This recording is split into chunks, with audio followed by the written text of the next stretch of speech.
अजीज दोस्तों, अस्सलाम वालेकुम, नमस्ते, सत श्री अकाल, जय जिनेंद्र, गुड आफ्टरनून। अजीज दोस्तों, भारत का नाम भारत क्यों रखा जाए, स्टालिन और उसके बच्चे लोग क्या कह रहे हैं, इस पे मैं दो टॉपिक हैं आज। शुरू करता हूँ नसीरुद्दीन शाह से। कह रहे हैं कि बहुत डिस्टर्बिंग है ये बात कि गदर 2 और कश्मीर फाइल्स इतनी ज़्यादा कामयाब हुई, ये नुकसानदेह है। देखें, नसीरुद्दीन शाह इसलिए कह रहे हैं कि गदर 2 और कश्मीर फाइल्स के बारे में पाकिस्तान के भयानक कैरेक्टर को नंगा किया गया है।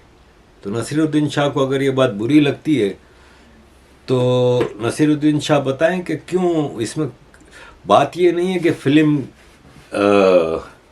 क्या बनी, बात यह है कि सच्चे वाक़यात पे ये दो फिल्में बनी हैं।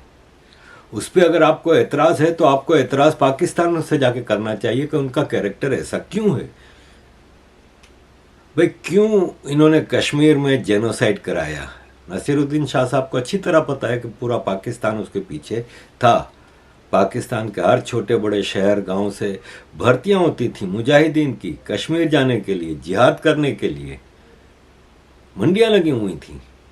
जमात इस्लामी और पाकिस्तान आर्मी के लोग घर घर जाके रिक्रूटमेंट करते थे। अब गरीब फैमिलियों में 7-8 बच्चे होना आम बात है। अब जिसके 8 बच्चे हैं वो कहता है कि भूखे मर रहे हैं। कोई मैकेनिक के पास लड़के को लगाया हुआ है, किसी लड़की को घर के किसी के काम काज पे लगाया है, गुजारा हो नहीं रहा। ये बच्चा जाएगा, 10,000 रुपया महीना मिलेगा, और अगर वहाँ पे मर आ गया तो शहीद। मुल्ला ने फतवा दिया है कि पूरे घर को लेके जाएगा जन्नत, अकेला नहीं जाएगा, पूरी फैमिली को लेके जाएगा। ये मंडियां लगी हुई थी। मैं तो कराची में था उस वक्त, मुझे तो पता है कि कराची में ये सब चीज़ें हो रही थी। कश्मीर जिहाद तो एक बहुत बड़ा बिजनेस था। तो नसीरुद्दीन शाह साहब, कश्मीर फाइल्स में जो बताया गया अभी तो पूरा सच है नहीं। आप अगर एथेइस्ट हैं तो आप क्यों शर्मिंदा हैं, और अगर आप मुसलमान हैं तो फिर जाहिर है आपका ये अच्छा ना लगना, आपको हम समझते हैं आपकी बात।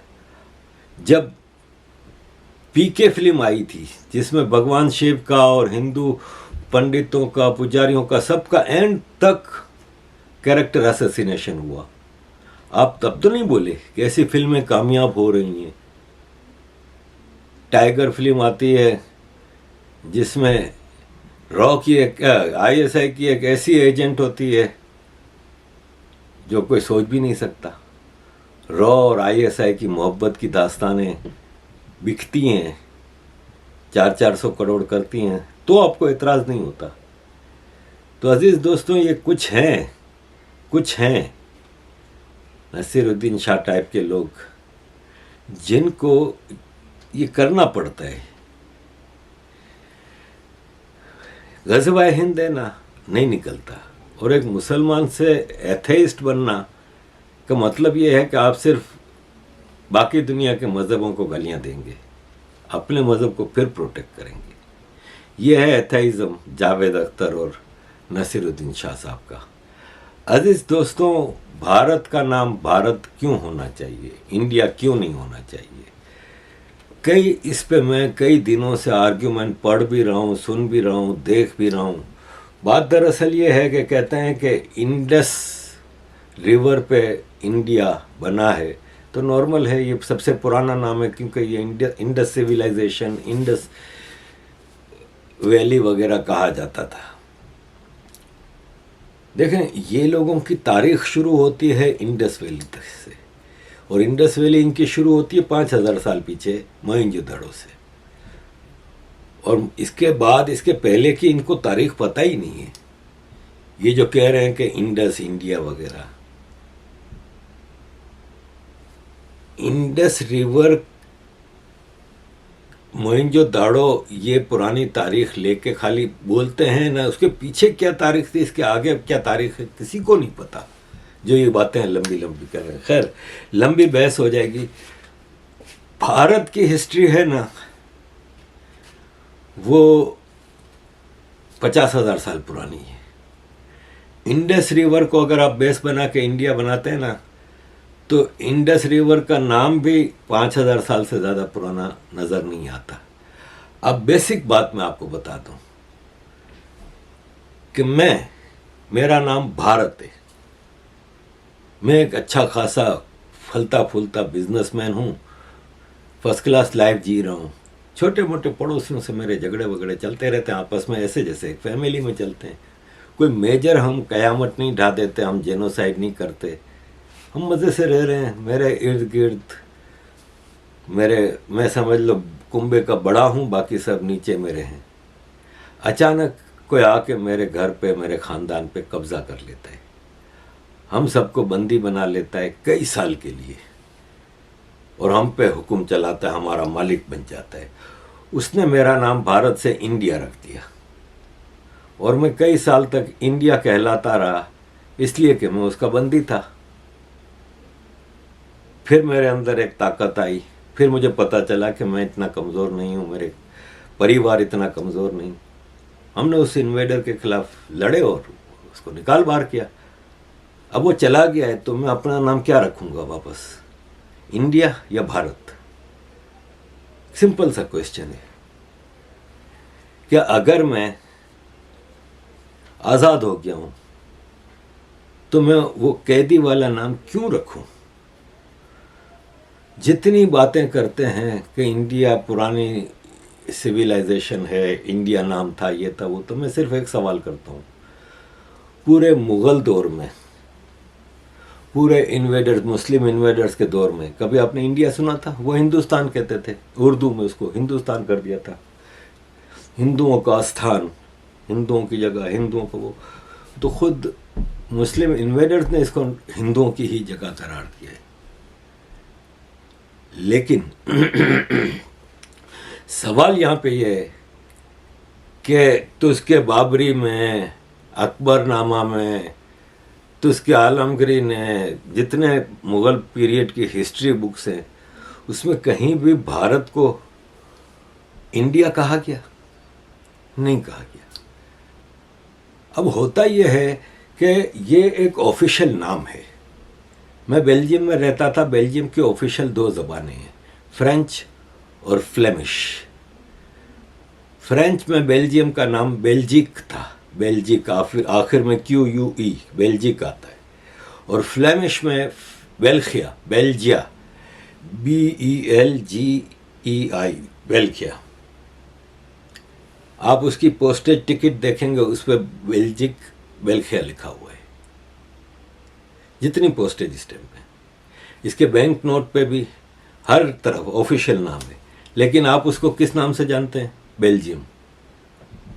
अब अंग्रेज़ों का दिया हुआ नाम है, हम इंग्लिश स्पीकिंग लोग हैं तो बेल्जियम कहते हैं ना। आप जितनी भी फ्रेंच कंट्रीज में चले जाएंगे, उसको कोई बेल्जियम से आपको पहचानेगा भी नहीं। समझ गए आप? यही चीज़ है कि मुख्तलिफ ज़बानों में आप नाम उसका कुछ भी पुकारें, भारत को आप इंडिया कहते हैं, ऑफिशियल नाम की बात हो रही है कि official name should be Bharat, which is its original name. अजीज़ दोस्तों, हमें आज एक ऐसा लीडर मिला है जिसने हमें 3 चीज़ें सिखाई। एक, चौड़ा होकर कैसे चलना। मुझे याद है शारजा में 90s के मैच, 50 इंडियन बैठे होते थे, इंक्लोजर में 4 पठान बैठे होते थे, पाकिस्तान जिंदाबाद के नारे लगाते थे। उनमें से किसी की हिम्मत नहीं थी भारत जिंदाबाद के नारे लगाए। 4 पठान काफ़ी होते थे। यही कौम थी। इसमें से बुरा लगता है तो लगे, मेरी आंखों देखी बात है ये। मैं उस वक्त शारजा में रहता था 89-90 में, दुबई शारजा में। आज बताएं, किसी के बाप की हिम्मत है जो इस तरह करे? 4-5 भारतीय होते हैं, सामने 100 होते हैं, इधर इंडियन हाई कमीशन पे बढ़ बढ़ के नारे लगा रहे होते हैं। और बदमाशी नहीं सिखाई आपको, चौड़ा होना सिखाया कि अपनी ज़ात पे भरोसा करो, तुम इंडियन हो, भारतीय हो। तो अजीज़ दोस्तों, ये पहली चीज़ हमें दी इसने। दूसरी चीज़ हमें गर्व करना सिखाया। इंडियन होने पे आज भारत के लोग फख्र से जहाँ जहाँ जाते बताते हैं। मैं ये नहीं कह रहा पहले नहीं बताते थे, लेकिन पहले थोड़ा दब के बताते थे। मुझे याद है मैं नेशनल बैंक ऑफ शारजा में काम करता था, ट्रेनिंग सेंटर का कोऑर्डिनेटर था, मेरे ऊपर जनरल मैनेजर था ट्रेनिंग का। तो मुझे जब 6 महीने हो गए, प्रोबेशन पीरियड ख़त्म हुआ, तो मैं अपने मैनेजर जॉर्डनियन था, आसिम मुनीर कहाँ, आसिम करके कुछ था, आसिम मुनीर चढ़ा हुआ सर। तो उसने मैंने उसके पास गया, मैंने कहा कि सर देखें, मैं 6 महीने से काम कर रहा हूँ, आप मेरे काम से मुतमईन हैं? क्योंकि मैं अरबिक इंग्लिश वर्ड प्रोसेसर, नया कंप्यूटर उसको वर्ड प्रोसेसर कहते थे, लिमिटेड उसका काम होता था, तो उस पर मैं अरबिक इंग्लिश दोनों कर लेता था। तो उसने कहा नहीं, फर्स्ट क्लास में ट्रेनिंग कोर्स ऑर्गेनाइज कराता था इंग्लैंड से, अमेरिका की यूनिवर्सिटीज़ कॉलेजेस से वगैरह वगैरह। खैर, तो मैंने कहा फिर मुझे थोड़ा प्रमोशन दो, मेरे को थोड़ा सैलरी वैलरी बढ़ाओ, प्रोबेशन पीरियड ख़त्म हुआ है। तो कहता है तुम्हारे प्यून को बुलाना। तो मैंने आवाज़ दी राधा, वो था राधा श्याम था, मेरा ख्याल है आंध्र प्रदेश से, उसको मैंने आवाज़ दी। तो आसिम ने कहा उसको कि तुम्हारी एजुकेशन क्वालिफिकेशन क्या है? उसने कहा सर आई एम AA। बोला यू कैन गो। चला गया। मुझे कहता तेरी एजुकेशन क्वालिफिकेशन क्या है? मैंने कहा ग्रेजुएट हूँ। कहता है प्यून है वो। मसला ये था कि नेशनल बैंक ऑफ शारजा का 250 का स्टाफ था, इसमें से 150 से ज़्यादा इंडियन थे, लेकिन इंडियन को उनकी क्वालिफिकेशन के हिसाब से नहीं पे किया जाता था, ट्रीट नहीं किया जाता था। पाकिस्तान का सऊदी अरब से पॉलिटिकल बॉन्डेज इतना स्ट्रॉन्ग था कि ये ऐसा होता था कि पाकिस्तानियों को ज़्यादा भरोसा किया जाता था, प्रेफर किया जाता था। और आप उस ज़माने की बात करें 80s 90s की, तो पाकिस्तान की इकोनॉमी वॉज क्वाइट स्ट्रॉन्ग। अभी 79 की अफ़गान वार के असरात नहीं हुए थे। तो खैर, दूसरी चीज़ हमें गर्व करना सिखाया। आज आप गर्व से कहते हैं इंडियन, आपको इक्वल क्या ज़्यादा पे मिलती है, आपको इज्जत मिलती है, आज आपको आपकी काबिलियत के हिसाब से पोजीशन और हैसियत दी जाती है। एंड फाइनली उसने आपको अपनी रूट्स की तरफ जाने का मोटिवेशन दिया है। आज हर इंडियन चाहे नेगेटिव कमेंट दे, लेकिन अपनी हिस्ट्री पे बात कर रहा है। जो मैं आज भारत की हिस्ट्री को एक्सप्लोर कर रहा हूँ और चीज़ें सामने आती हैं तो मैं बात करता हूँ, उसके मुखालिफ भी कई हैं, वो भी फिर उसमें अपनी हिस्ट्री में अपनी रूट्स में जाने की बात करते हैं। तो ये लीडर मिला है, कम से कम उसकी वजह से आज भारत एक बहुत ही स्ट्रॉन्ग कंट्री बन के दुनिया में खड़ा हुआ है। तो हमें भी, चाहे हम इंडिया कहें कुछ भी कहें, ऑफिशियल नेम शुड भी भारत, ये मेरा अपना पॉइंट ऑफ व्यू है। क्योंकि मैं आरिफ था, अगर मुझे 14 साल की कहीं सज़ा लग जाती है और मेरा नाम पड़ जाता है कैदी नंबर 420, तो क्या बाहर निकल के मैं कैदी नंबर 420 ही कहलाऊंगा? आरिफ कहलाऊंगा। जो मेरा ओरिजिनल नाम है, give it to me back. आपने किसी वजह से भी लिया, कुछ भी किया, लेकिन बहरहाल वो मेरा नाम था। ये मैं समझता हूँ कि भारत इस वजह से नाम होना चाहिए। अजीज दोस्तों, मैं अब वो स्टालिन और इसके बच्चे पे भी बहुत डिटेल्ड मेरी आर्ग्यूमेंट्स होंगी, मैंने इस पे स्टडी की है। तो मैं समझता हूँ कि मैं यहाँ पे वाइंड अप करूँगा। 2 चीज़ें आपके लिए छोड़ रहा हूँ। पहली तो ये है कि भारत है ना, उसको कहीं बाहर के दुश्मनों की ज़रूरत नहीं। 47 के बाद इसके अपने लीडर्स ने इसको दबा के रखा। वो पोटेंशियल जो आज हम देख रहे हैं, अगर सोचें 47 में एक्सप्लोर कर लिया जाता, एक्सप्लॉइट कर लिया जाता, कुछ गलत फैसले ना लिए गए होते।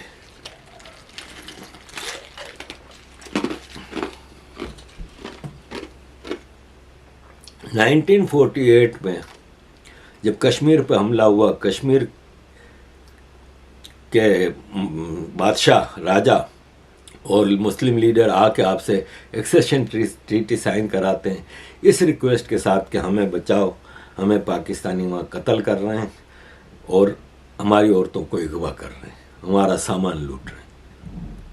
आपकी टेरिटरी बन गई थी ना ऑफिशियली, और आप एक पावरफुल कंट्री थे कंपेयरिंग टू पाकिस्तान, जो कि एक नया क्रिएटेड था। अभी तो भारत ने उसको सारे रिसोर्सेज भी जो शेयर देने थे, जिसके लिए गांधी जी ने मौन व्रत रखा था या जो भी था, वो भी नहीं दिया था। अभी पाकिस्तान को आप निकाल बाहर करते, वो पाकिस्तान ऑफिशियली क्लेम भी कर रहा था कि हमने नहीं हमला किया, ये कबायली हैं। आपके पास पूरा राइट था, आप जाते मारते कूटते भगा देते। आज कश्मीर का मसला होता ही नहीं, आपका अफगानिस्तान से बॉर्डर लग रहा होता, सब कुछ होता। लेकिन आपने उस वक्त यूनाइटेड नेशन चले गए। ऐसे कई फैसले जिसकी वजह से भारत का पोटेंशियल निकल के सामने नहीं आया जैसा कि आना चाहिए था और जैसा अब आ रहा है। अजीज दोस्तों, हमारे राहुल गांधी साहब फरमाते हैं कि चाइना ने लद्दाख में ज़मीन पे कब्जा कर लिया और लद्दाख के लोगों को पता है ये। तो लद्दाख के गवर्नर ब्रिगेडियर BD मिश्रा साहब ने कहा कि 1 स्क्वायर इंच की ज़मीन लद्दाख से किसी चाइनीज़ ने ऑक्यूपाई नहीं की है। राहुल गांधी साहब, आपके पास प्रूफ हैं तो आप कोर्ट में जाएं, गवर्नर साहब को कोर्ट में लेके जाएं, झूठ बोल रहे हैं अगर वो, तो आप बताएं कि कोई ऐसा देशभक्त या कोई ऐसा कंट्री लविंग मैन अपनी पॉलिटिक्स के लिए इस तरह की बातें कर सकता है। मैं तो डरता हूं जब मैं सोचता हूं कि अगर G20 में मोदी जी की जगह राहुल गांधी होते भारत के प्राइम मिनिस्टर, तो क्या होता G20 का। एनीवे, आखिरी पॉइंट की तरफ आऊँगा। ये अन्नू कपूर जी हैं, बहुत बड़े कलाकार हैं और इन्होंने भारत के हवाले से कुछ चीज़ें कही हैं, वो मैं आपके पास छोड़ के जा रहा हूँ। अजीज़ दोस्तों, thank you very much for all your support. जो देश